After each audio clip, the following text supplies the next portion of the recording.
Hi, folks. Welcome to a very special edition of Diplomacy Cast.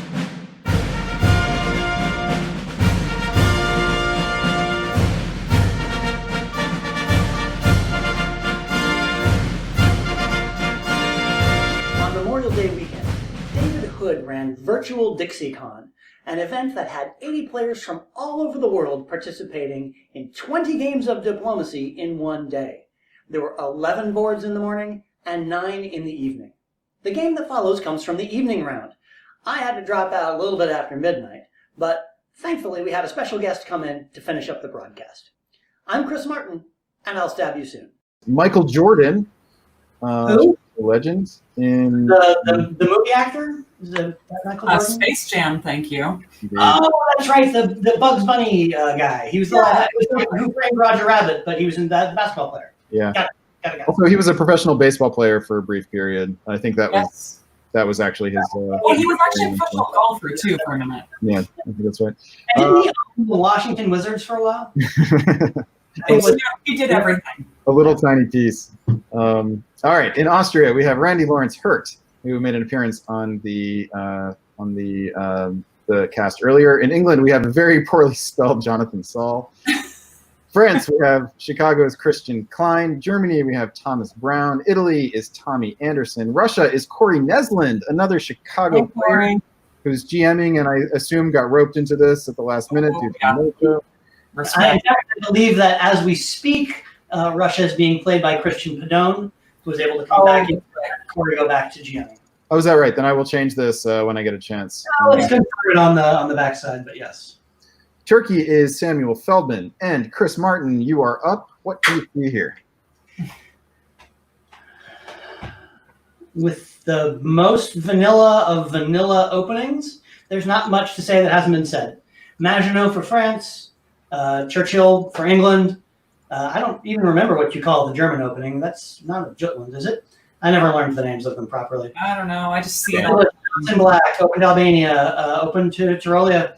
The things to talk about here are how does Germany react to having 2 on Munich, right? Both Burgundy and Tyrolia. Does he say, screw it? I'm going to go ahead and try for an extra lowland dot. Does he say, I'm going back with strength 1? Does he say, I don't care if I get home one or not, I'm not going to lose Munich. So Germany has the interesting choices here. Yeah. The interesting, difficult choices. And we love to see those. Okay, let's push right ahead then, see what happens. And nothing happens. Not sure why the arrow was like that. I got to work on that. But so he tries to cover. But it goes for Belgium instead of Holland, which was the correct guess. Makes the right call. Yeah, that's right. That's but the stat. Yeah. But ends up spread out. I mean, look, he's in Belgium with an English army between him, and he's in Sweden with a French fleet. This is a difficult opening. And Italy and Russia and England are coming after you. It doesn't matter what your moves are. You're just going to die. Yeah. There's nothing you can do about it. What I get a flavor of here is too much honesty with Russia. Yeah, I'm going to bounce you out of Sweden. Yep. Yeah, you if you need to do that, sometimes you need to lie about it. I mean, how much better is this position if he was in Ruhr and he sported Kiel to Munich, right? And only picked up Denmark, and he doesn't move to Sweden. Okay, so then he builds 1, but he's still in a world of hurt. Yep.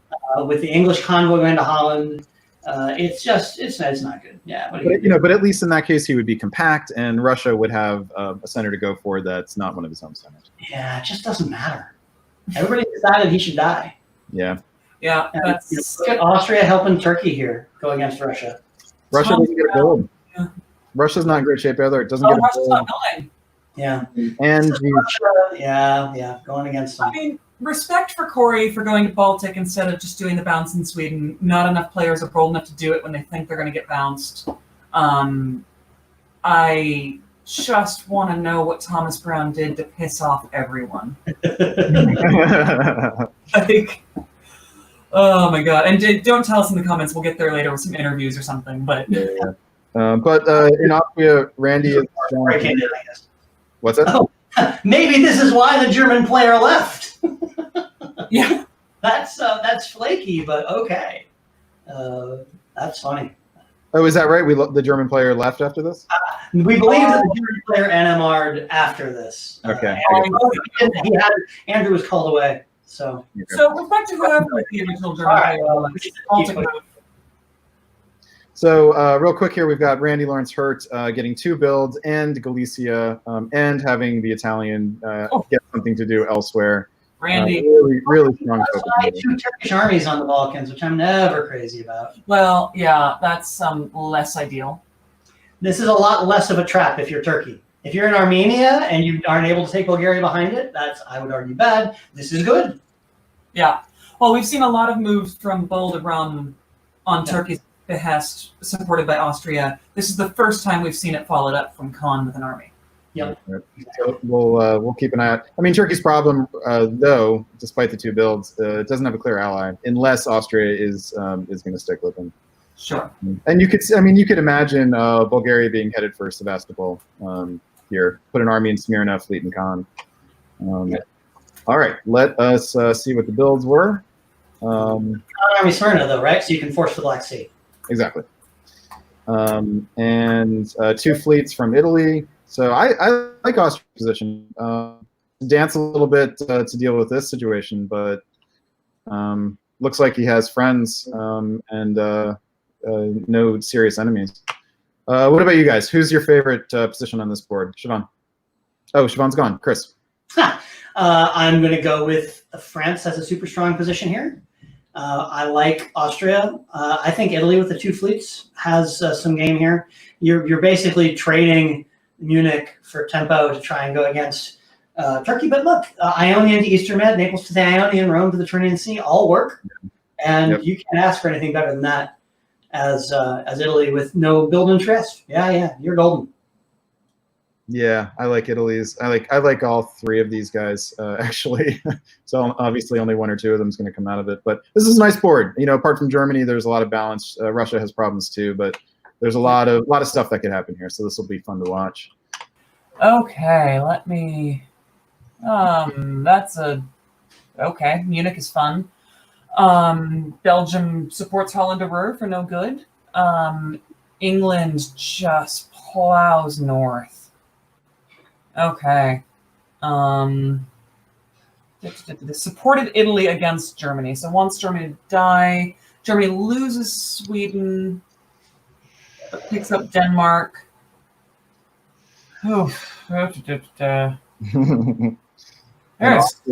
Austria gets into Silesia in the spring. Yes.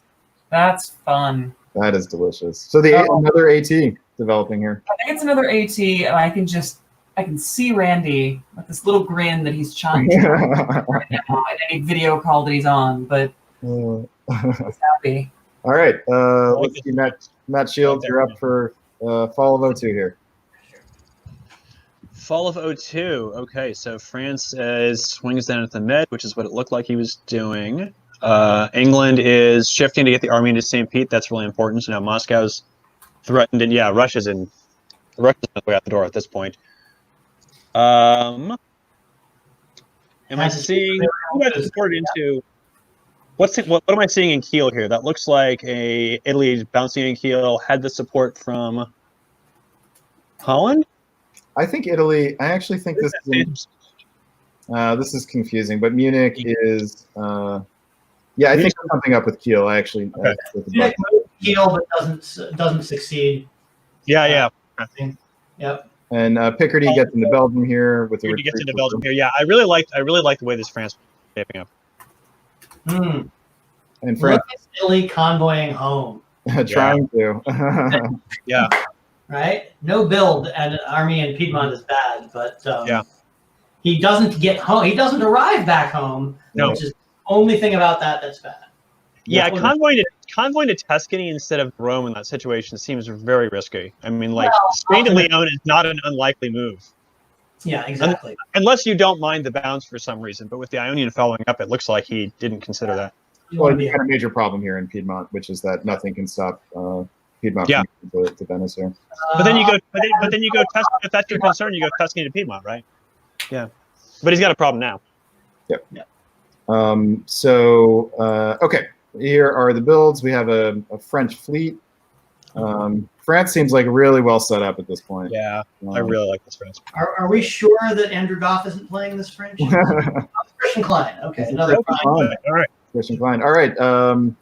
a solid second-tier player, Christian Kline. Well, I mean, he's top tier for the Chicago hobby. But, yeah, he's relatively unknown to the external hobby outside of Chicago. Oh, he's on our radar. He plays enough. He's traveled enough.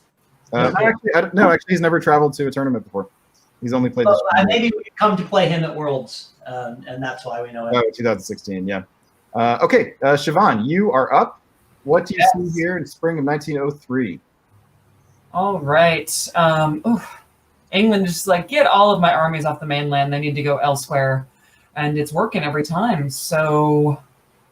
And what were you saying about Randy Lawrence hurt and the possible expression on his face? Oh, he is. It's no longer hidden. Anyone that is just like, and he's got this grin that just grows and grows. I move Khan to bowl. Oh. Yeah. Why did Khan hold? There's no logical Khan to do anything but move somewhere. Like Aegean, bull. I imagine Turkey was asking himself that. Yeah, I mean, I don't know Samuel at all. I just, wow. All right, and we have a race. In the meantime, that's a huge just bouncy bounce. I can't even tell. Well, I mean, Kiel's got to be supporting Ruhr into Holland. Belgium's got to be supporting Holland into Ruhr, right? Which is a big deal for England because this would have gotten popped. Okay, let's keep pushing here. Chris, I believe it's your turn. Okay. Through fall of 1903. In a sort of unsurprising move, Italy decides they're going to give up the Tyrrhenian Sea in order to get Venice back. I looked at that and I was like, why would you do it that way instead of convoying home from Tunis? And I was like, oh, okay, because you don't want to give them the chance to walk to Tunis here. So that's all good for them. I note that Austria stabbed too soon, doesn't hold Romania, and misses an opportunity to walk into Warsaw, ironically. Italy loses Munich to Germany here, and Russia picks up Denmark but loses Sweden in the process. Ay, ay, ay. Yeah. This is a big mess that if you're France, you're probably pretty happy with. Supports Romania to hold. Worried about Trieste. Like Italy doesn't obviously have French things to do. But but a French retreat would. Yeah.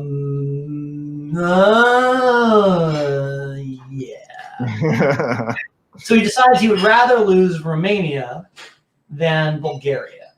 Because that's the diet. Those are the dice you're rolling there, right? You got one has to cover. Yeah, you could see holding on to Romania and actually doing Bull Khan, something like that. Yep. Instead. But I don't like covering free because it's only a 50-50 guess anyway, right? I mean, Tyrolia could have just as easily wandered into Vienna and you still lose something. Like you're not even really guaranteeing you don't lose something. You're just. I think Tyrolia. Tyrolia is doing something with Venice, right? Yeah. I think you can be confident of that. Yeah. What was Tuscany's order? Tuscany's order was to go to Rome, I believe. The arrow is a mess up here. Theoretically, there was a bounce in Rome with Venice. It's hard to see. Oh no, Venice went to Tuscany to cut support for the Tyrrhenian Sea. So Tuscany didn't go to Rome where he would have gotten there. Tuscany went to Rome. Tyrrhenian Sea went to Tuscany and bounced with Venice. That's what happened here. So why did Tuscany not make it to Rome? Or it did make it to Rome. It did make it to Rome, yeah. Ah, got it. You just can't see that yet. Okay, got it. Yeah, there we go. Okay, and then with the builds here, nothing too surprising, in fact. Except maybe that England didn't build another army because he seems to like that. All right, and this is our Randy Lawrence Hurt game with the smirking Austria. Oh, yes, that's what we left Randy so happy and so joyous. And I hope by the time we catch up that he is not quite so. All right, I'll call this one. We've got Turkey rather, getting into Bulgaria, at least for the moment. Austria moving forward into Romania. So this looks like oh no, it's 3-on-3. So Turkey can hold here if he wants to. But Turkey's losing Sevastopol here unless he decides to retake it. Russia has some strange positioning to deal with. And Russia, who is Russia here? Christian Pedone pulls the unit in Denmark that gets taken by England. Didn't have much other choice there. And France walks into Naples, getting a big leg up on his assault of Italy. Could potentially take 2 here. We'll probably get displaced out of Naples, but we'll retreat into a forward position. In the meantime. Okay, fall 1904. Chris Martin, what do you got? He decides to try and hold Naples and succeeds, which is better in the long haul if you can make that happen. And actually, it looks like that was a lock from the starting positions here. Tyrrhenian Sea supports Naples can't be stopped. You wouldn't rather take Tunis here and let the fleet get displaced into Apulia? Tunis is an army. You can take it next turn. You can never not take it. Why take chances? You know. I mean, you'd have 3 on Ionian if you did that. Yeah, he's in Tuscany. He's got a build. You throw down another army in Marseille. He's doing fine. Yeah, something to be said for that. But look, Austria and Turkey are fighting. No rush. As we suggested, there's a standoff there. Turkey does lose Romania. And Russia successfully defends. Russia's going to get a rebuild here. Oh, no, he's not because... Oh, no, Turkey gets into monster. Yeah. But he did great. Jonathan Saul as opposed to Jonathan. Yeah, we do need to actually fix that typo. No. I'm just going to take a brief moment. Thomas Brown, I do see you in the comments. We are often wrong about these reads. We have no insight into the negotiation that is happening. We are making calls just completely blind. And we are often a little bit cruel. Sorry, we love each and every one of you. And if you want to discuss it, please find a way to message me later. I'll walk back through the game and I'll talk back through the commentary. But we're trying to roll through 9 games at once and give really fast and quick reads. All right, yeah. All right, so winter 1904. Yep. Army. Italy picks up Venice. Yeah. Yep. So has Randy Lawrence outsmarted himself with his aggression towards Turkey? Would he have been better off sticking with the AT? It turns out, yes. Yeah. I mean, we can talk about why, but bottom line is, it's enabled France to get much better position. England is just completely rolling over this. If I'm England, if I'm John Saul in this position, I'm thinking solo because France is going to be committed into the Med, except that he's going to keep getting builds here. If the Italian is just a little bit stiffer, then England would have the opportunity to pivot right here and just punch into France with a killing blow. But then again, that's the whole Barents Sea hanging out there, being a good ally. That's right. Old Care Bear. Spring 1905. Siobhan, break it down for us. Spring 1905. Okay, looks like the AT is back on track. Oh, the Italian retreat to Eastern Med. That's a little painful. Sorry about that, Turkey. I mean, you can cover Smyrna from Armenia. It's fine, I guess. That really only benefits Randy. I was going to say something unfair about Randy last turn, but it looks like he's, I don't know, whether through negotiation or whatever. You can say something unfair about Randy. The whole kerfuffle between him and Turkey, I was like, hey, Randy, you were doing that grinning thing where you and I are playing a game together because Randy never trusts me. And he was like, oh, I've got one up on you, Siobhan. And then we do our classic we don't trust each other thing, and then it doesn't work out for either of us. And I feel like we're devolving sort of a personal anecdote rather than commentary. Yes. Okay. So convoy to Denmark for England, like it. Yeah, the setting up the chain convoy. Yep. That is, love it. Love it. The convoy straight into Kiel, right? Yeah. Or into Holland. Yeah, there's all kinds of good choices. Yeah, and yeah, so okay, Germany walks into Holland for now, but That won't last. We have an Italian fleet in Rome being piffed here by is that what it is? Okay. Yeah. and forward movement to Piedmont. Yeah, France is setting up to a really nice position here. Yep. Love. Okay, fall of 1905. See London with a quixotic desire to get to Syria. I do think that the French decision to support North Sea to Holland rather than the convoy to Holland is the right move. For France. For France, yes. If I'm England, I could force that and I'd do it myself. Yep. Yeah, this is, it looks to me like England picks up Moscow, Russia is out, losing Warsaw, losing Sev. England picks up Moscow and Berlin. Yep. And Holland. No, Holland was already English. Okay. Yeah. Then France picks up Rome and Tunis. Yeah. So, So 2 and 2. yep. And they Austria, Turkey have a problem with not having enough fleets to hold the Ionian.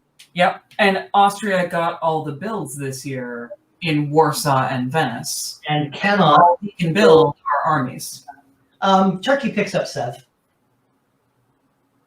But loses Moscow. Yeah, but loses Moscow. You're right. Yeah.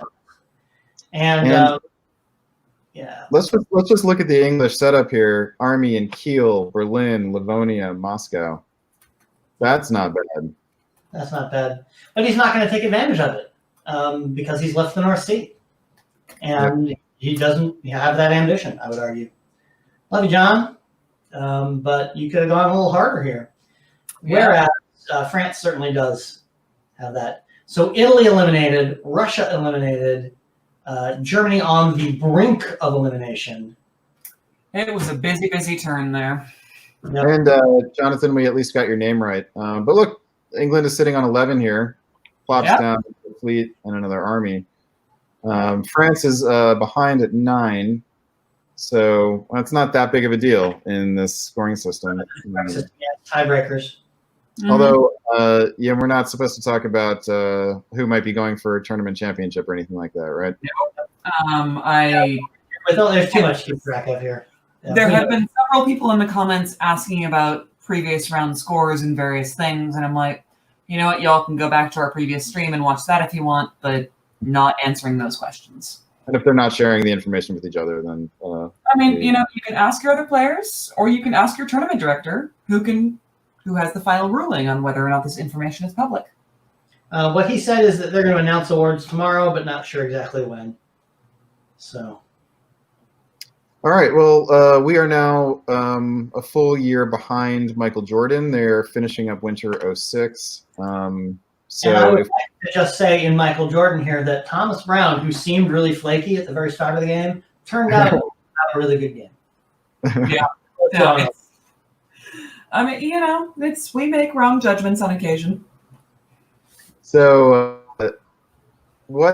yeah, who do you like here? Who would you most want to be? Who has the best future prospect? So are we looking at Michael Jordan here? Yeah.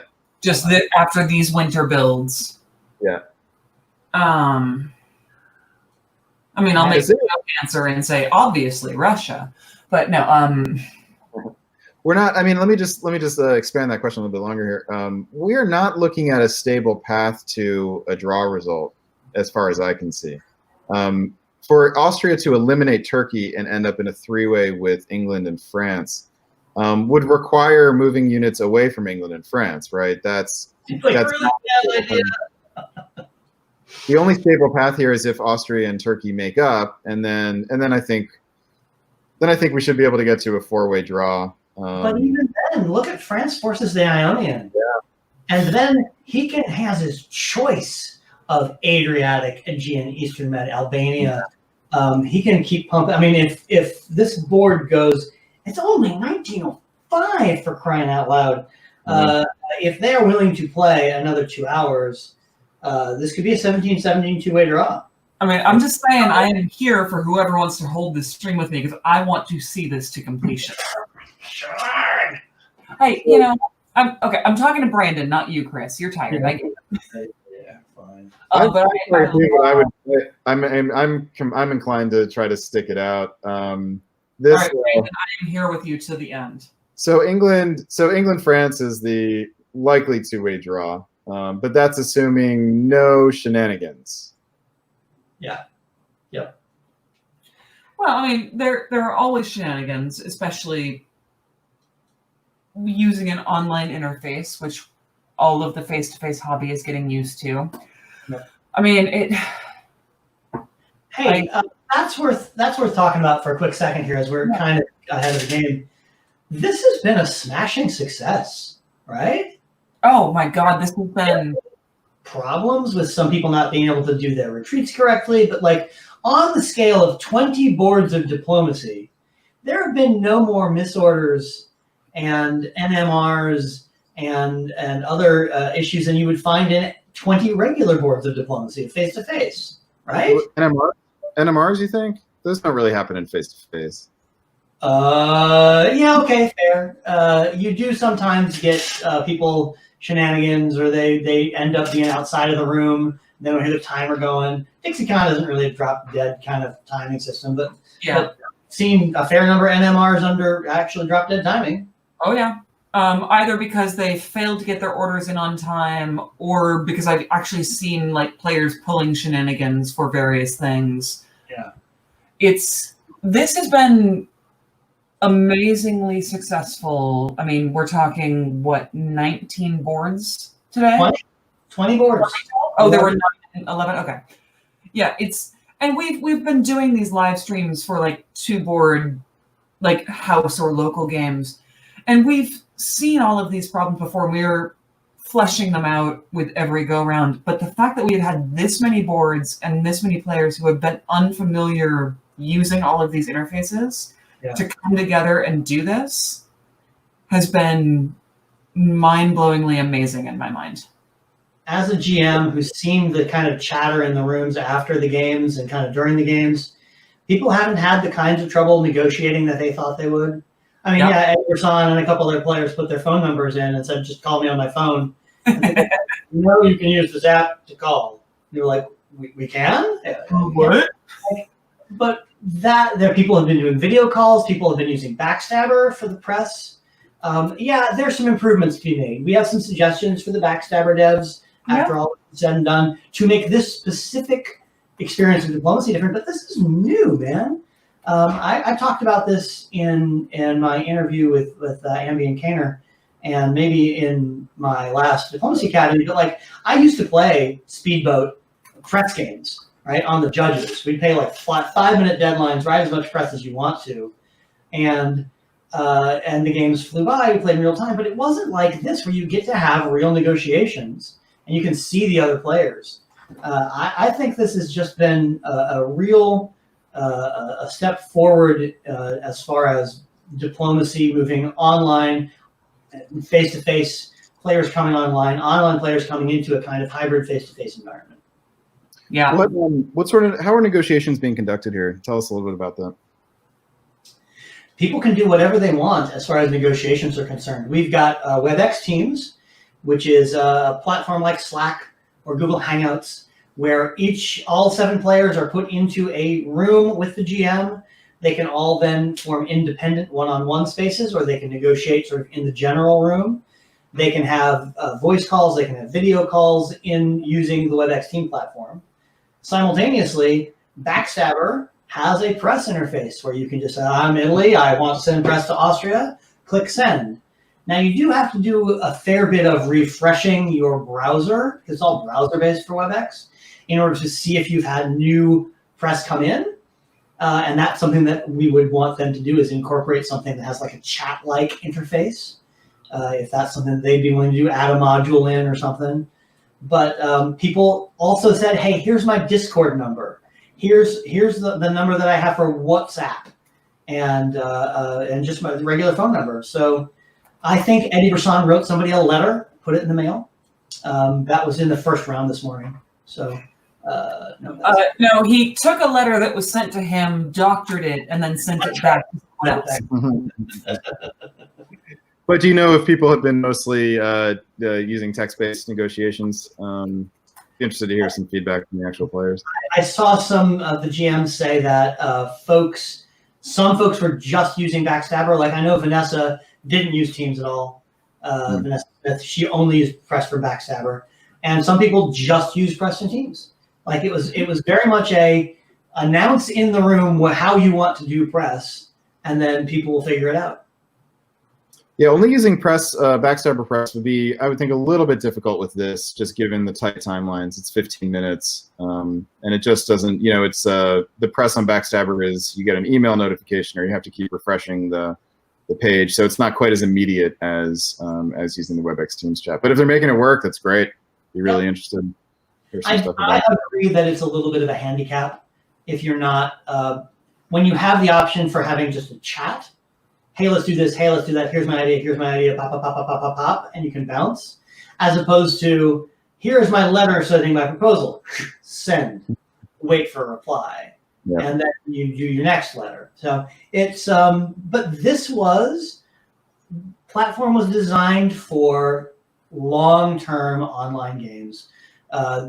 Came out of sort of the Judge model where people were sending Press across a server. So it's, we are using it for something it was not super designed for and making it work.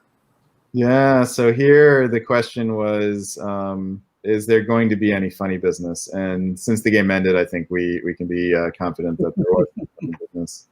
So this looks like a four-way draw that we're headed for. Austria, England, France, and Turkey. Let's see what we got. Mitch, do you see any funny business happening? Oh, right. So the question here was with France's advantage in the south, will France be able to play this into an opportunity for a bigger result? I think Chris was predicting a possible 2-2 draw here. Isn't that right? There was some chat about that. These are all starting to blend together in my brain. We've talked about so many games today. I think this is the one that was prompted to say we would stay up late. Mitch, what do you see here?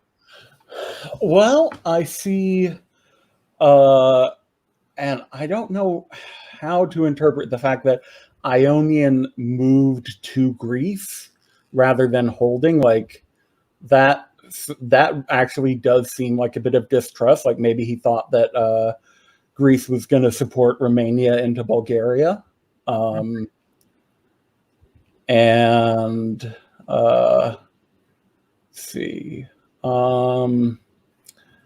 We have a German retreat off the board is interesting because Bohemia was open to retreat to.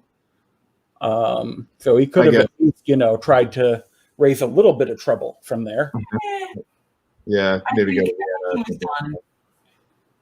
We saw it on the wall. Thomas Brown. I'm going to chime in here and just, I'm sorry to interrupt, but the English player, we were talking about John Saul looking super strong. All of those units on his mainland did absolutely nothing. Yeah. And for no reason. Why is there a self-bounce in Wales? Yeah. I mean, he didn't have a convoy off of the islands available. He's got this nice four army set, but doesn't seem to want it. And now he actually can't hold on to Moscow. But I mean, he put the armies and the fleets in the wrong place to begin with. But that's a whole different conversation, John. Yeah, and Edinburgh shouldn't have held there. I mean, go to Norwegian, go to Clyde so you can follow up to NAO. Do literally anything other than that. So the French fleet movement is interesting. Clearly trying to keep open the possibility of him doing something mischievous. So let's push forward and see how far he gets along that line. French, okay. Goes to Adriatic. Christian. What's your game here, Christian? I mean, Adriatic and Apulia. He really wanted to ensure Venice. I guess that would have done it, right? Sure, he's decided what he wants, and it appears that everything that's up in the west and north-ish is just guaranteeing he keeps what he has. And Austria and Turkey are really fighting here. So clearly the follow from Bulgaria to Romania was unexpected. So, well, I mean, Randy is a little bit offended here. And like, dude, I'm going to guess what this negotiation period went like is Randy was like, hey, man, I told you exactly what I was going to do. I told you exactly what you could have. Why did you do this? And Turkey did not give him a good answer, I'm going to guess. I have had that conversation with Randy. Yeah. We have all had that conversation with Randy. You've had that conversation with me because I'm actually a little bit the same way. It's so and Greece supports Ionian into the Aegean. So this is solo throwing territory. Yeah, no, Randy's mad. Let's see how this works. He pulls yeah, actually, if he would throw solo, would have pulled Trieste and Vienna. So these are disbands that help keep the the EF more balanced. Yeah. But Christian Kline, true to form, looking for the option. So he built a fleet. Bless you, Christian. Oh, I've watched Christian play too many games recently, and I'm grown to like him as long as I'm not on a board with him. we consider him a Scorpion for a reason, although he has, I think, he knows that board reputation is out there so much, he's been actively trying to counter. With the weasels it is. Indeed. Not here it ain't. All right, let's see what happens. We have got Jonathan Saul properly countering the little soundings that Christian was throwing out. Very well done. Christian sets himself up to take Trieste here, but not anything else. This is a bit of a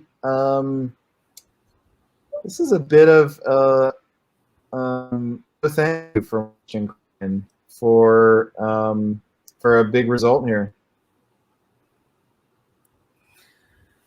Why not go to Eastern Mediterranean or take the offer of support into the Aegean? Yeah. This reads a lot to me like a board of players who is just tired. Like, honestly, like, I mean, I'm gonna call y'all out because I know you really well. Randy, Christian, come on. You knew you were playing 2 boards today. You knew you were going to be up late. You had to plan for this. Take a nap if you needed it. Chug some extra coffee. Y'all know what these tournaments can be like. You've been to enough of them. Randy, actually, no. Randy, respect. He's still playing it out. He's punishing the player he wants to punish. Mm-hmm. Christian just seems tired. He's like, I can get one more. Fine. I mean, we start counting dots here. Christian is sitting at 11. Yeah. And are there 7 more dots down here? Are there 7 more? I think so. If he can get into Eastern Med, if he can get all of the Turkish home centers, that's 3. If he can get Greece, Bulgaria, Serbia, Trieste. 14, 15, 16. I get him to down there. I don't see him getting Vienna and Budapest. He doesn't need them. He just needs Trieste, Serbia, Bulgaria, Greece, and the 3 Turkish home centers. It would take a long time, right? He'll need to get more units over there and building them in Marseille, while also holding off England. Yeah, no, he's got too many problems, and it would take too long. And I think Christian knows well enough to know when to just be like, you know what? But England really is not set up to fight against France here. Oh, it's not set up to fight against him. It's just set up to give him too many problems. I just don't see why you wouldn't go for it. You got nothing to lose by going for it. You're not going to trigger a solo bid by somebody else. The worst that happens is that England gets in position to fight against you, and then you take the draw. You know? Yeah. I'm not sure how much to say here since I was GMing this game. Oh, then. But I will say, yeah, since it's over, there was a point. I will not say which player or which dot was referred to, but somebody did in the general chat to all 7 players and also the GM say, "Give me back that dot, or I will start throwing." Okay. So, Brandon, why don't you and I finish this game to completion? Because as GM, this is the last turn. oh, that's unfortunate. Look, Christian Kline gets into the English Channel, opening Brest for a fleet build. He's in Bohemia. I mean, he can now stop England from getting into position to battle him. The only thing that stops him is if Austria and Turkey make up. But he has put a fleet in Albania, so Okay. Thanks. Yeah, Randy, somewhere in the universe, you're either going to hear this live or you're going to hear it later. I need the answer to the question: would you have turned around and stopped Christian, or would you have just kept fighting Turkey? Someday, answer me that. So let's hear. I'm going to check the draw. If anybody said no thanks. The draw. Yep, there's the draw. This is. I think this is a lesser result than Christian Kline should have gotten. And we'll see if it comes back to haunt him at the conclusion of the tournament. Yeah, we shall see.